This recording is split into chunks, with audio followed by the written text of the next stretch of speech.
I, for one, am grateful, Mrs. Bush, that they are finally bringing civilization to this savage land. I could not agree with you more, my dear. My daddy settled this land, and I know he'll be looking down on us, pleased at how we help the natives. Yes, they've lost their land, but they've gained access to heaven.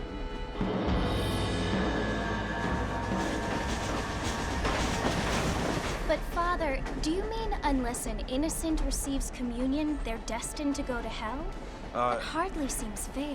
What I mean to say, Jenny, is that there is a great deal of difference between an innocent and a savage. I never thought of it that way. Yes, they lived like animals, but they're happier now.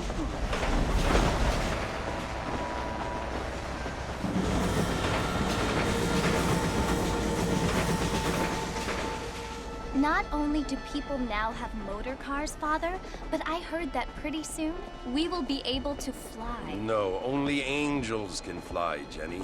No, apparently people can fly. Didn't you hear? Out in Kansas, a man even got a car to fly. I hardly think so, Jenny.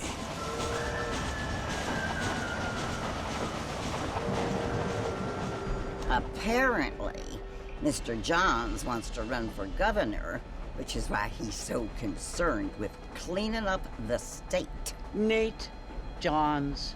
Yes. His family is nothing but hillbilly trash that came here after the war. I don't want to be judgmental, but this state should not be ruled by such a disgusting family.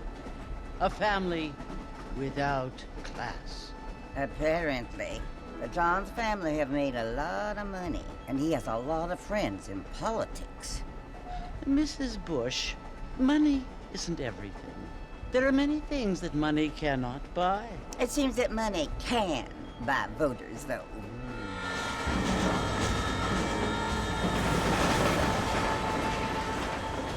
What you must remember, my dear, is that we have been brought here to spread the word. And the word and civilization, they are the same thing. They are the gifts. It is the opportunity we have, the chance to live among people who are decent and who do not kill each other, and who let you worship in peace. It's so confusing, Father. Sometimes I find it impossible to make the distinction between a loving act and a hateful one. I mean, they often seem to be the same thing. Yes, Jenny, it is confusing. But you only have to ask me if you need help. Indeed. Well, here we are, Mrs. Bush. Armadillo.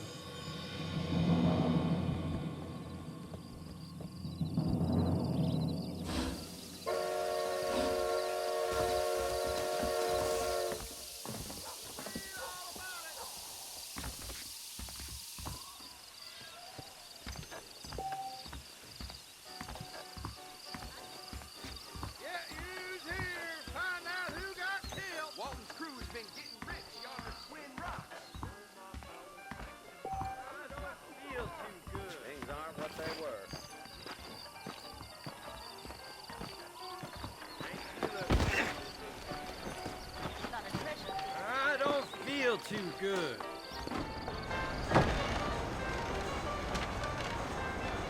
Marston! Mr. Marston, over here!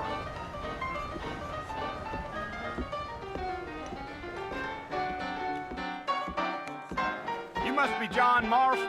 Sometimes. I'm Jake. Your friends from Blackwater hired me to guide you. They ain't my friends, but pleased to meet you, Jake. I got the horses saddled up and ready out front.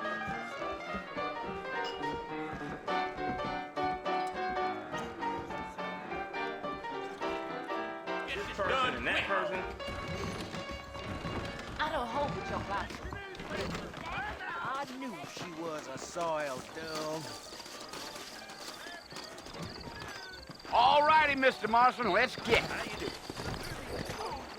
I sure hope the federal... Is that right?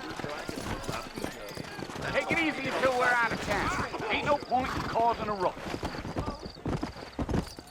Yup. Whoa now. Come on.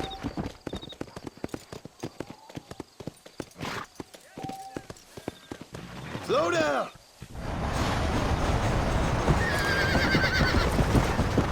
Whoa there! So it's Fort Mercy you want to visit? That's right. Ain't taking nobody up to the fort in a long time. Strange place for a decent fella to want to visit, if you don't mind me saying. Who said I was a decent fella? It's been abandoned for years now. Folks say it was built during the Mexican War. What kinds of soldiers around back then? Why'd they leave? Well, I ain't entirely sure. I heard they had to go up north to fight Indians, or maybe they got tired of being soldiers and went looking for gold. You know how things is.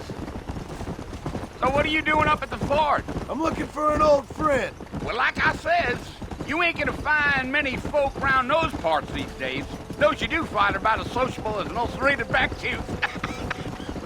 I mean, I ain't one to judge a man by the company he keeps, but... Well, he ain't been friends for a long time.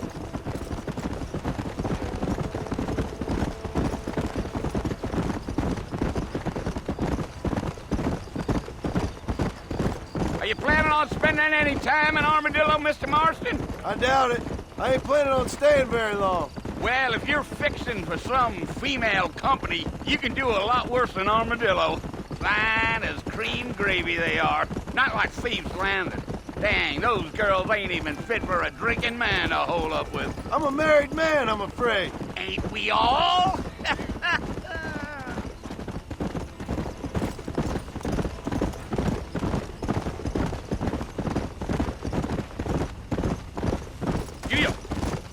Yeah, so it was the marshal who hired me. Lee Johnson, do you know him? I think I heard his name. Says he got a telegram from some Blackwater big bugs asking for a guide. I guess it's none of my business. That's right.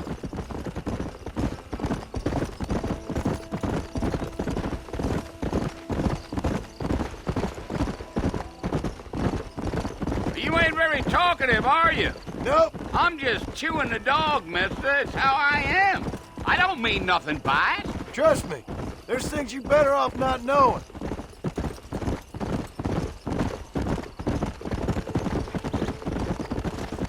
Damn coyotes. What a waste of good meat.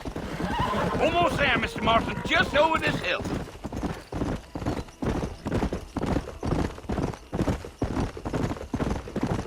Yeah, yeah. Whoa! Listen, mister. This here is what's left of Fort Mercer. Some gang rode in and took the place over. So I understand. This is where we part ways, friend. You have yourself a good time.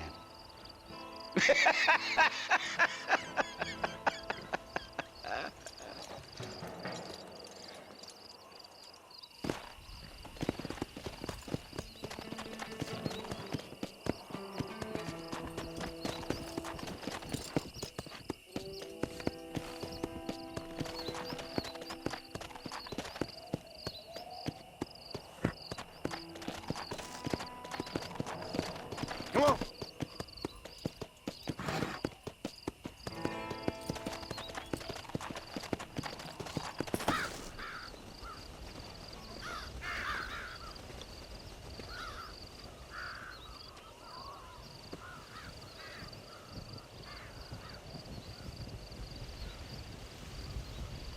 Bill! Bill, I've come for you! Bill Williamson! Come out here right now!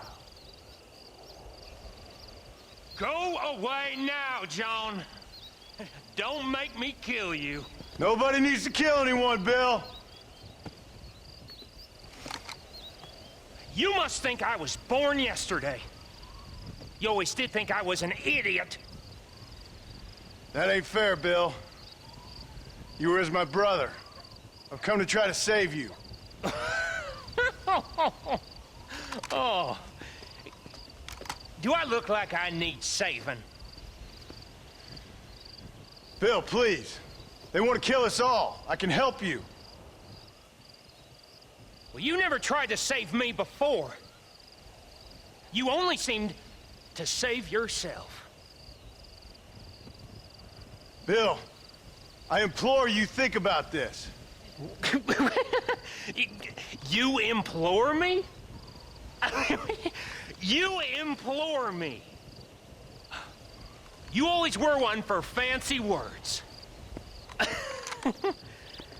Oh. Well, things are different now, John. Now I'm in charge! No more Dutch! And no more you. Implores.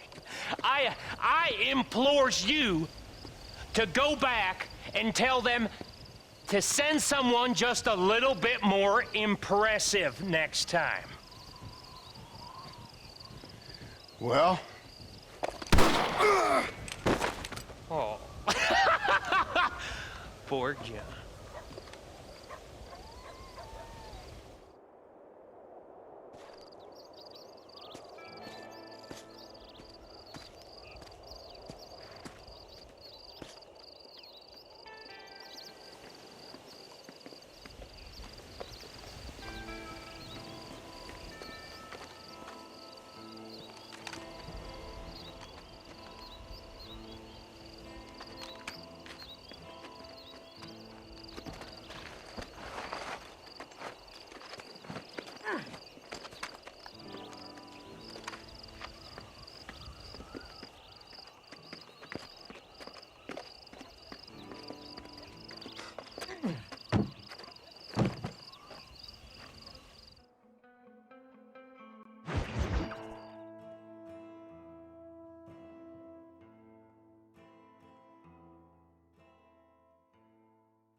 Well, you're alive.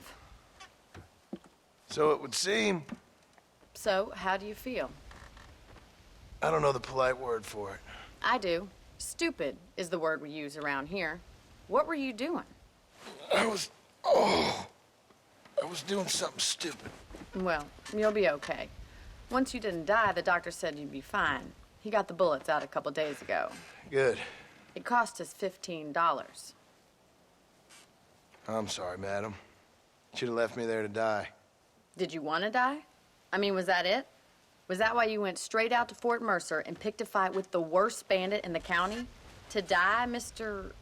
Mr. Marston. John Marston. Bonnie McFarland. Miss Bonnie McFarland. Well, you may be right, Miss McFarland. I don't know. Huh. So what were you doing? I was trying to give Mr. Williamson a chance. For old time's sake. You know Bill Williamson? Knew him. Long time ago. Well, what was he like? Dumb. Just like you. Thank you, miss. You see my hat? I have. And, what will you do now?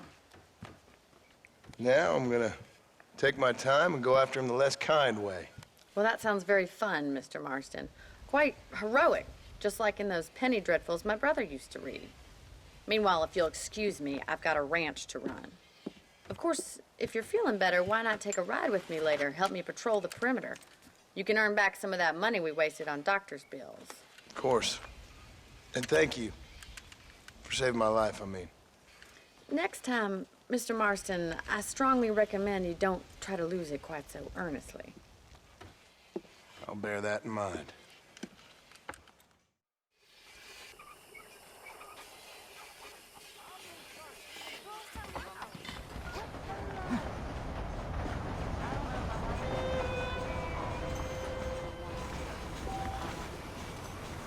How are you?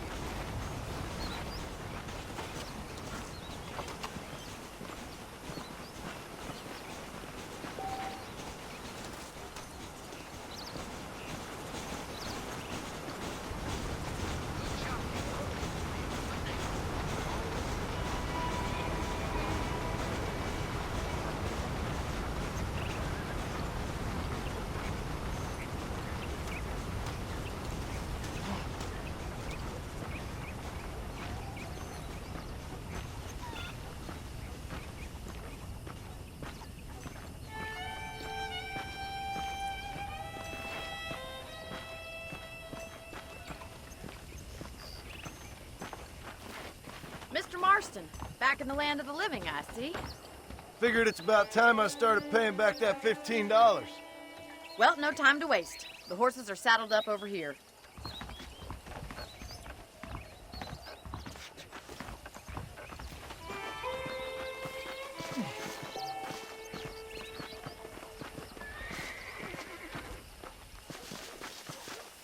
There's the foreman's office. It's also where we lock up good-for-nothing outlaws, such as yourself. I'm happy enough with my current quarters right now, Miss McFarland. Hop on up. You won't bite. Come on, time for you to see what a real ranch looks like.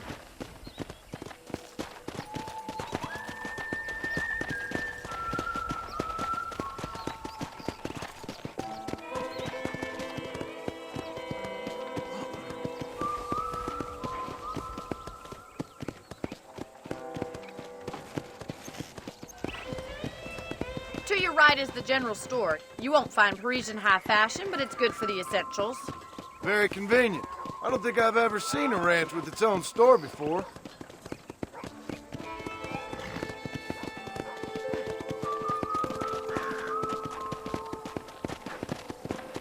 And here's the corral. This one's for the horses. What do you think? I'm no expert, but it certainly looks like a fine corral. I suspect you've stolen more horses than you've broken. Now, where'd you get such an idea? First impressions are hard to erase. That's the train station. Things sure have changed since the line finally got finished. Bringing in all sorts of new folk like yourself. Is that such a bad thing? Change is only good when it makes things better. Giddy up!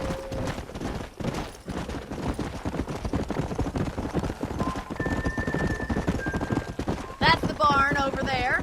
Paul built it himself when I was just a little girl.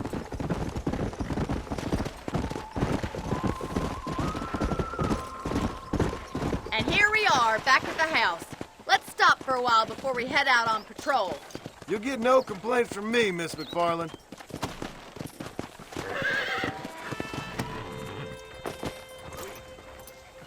Well, are we going inside?